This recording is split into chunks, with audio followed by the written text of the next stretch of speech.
And we're back to learning JavaScript. Let me show you how I can sort numbers in an array. You still use the sort method, but it works a little bit different. Let us print it out first to see our array was set up correctly.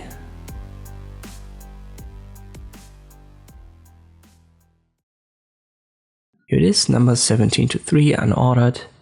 Now if we use the sort method, it's going to do some sorting, but the sort method is for strings. So it sorts these numbers based on string logic, you could say, and not on number logic. To sort it as numbers, we have to apply a function to the array. Easiest way to do that is to use the sort method, so arr.sort.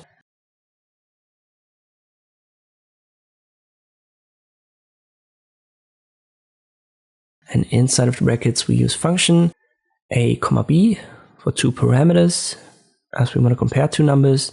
Then we use curly brackets, and inside return then b minus a or a minus b, depending on the order that we need.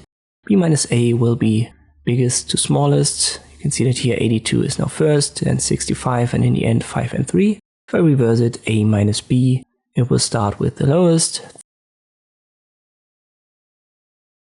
3, 5, 12, 17, and ends with the highest, so 63 and 82.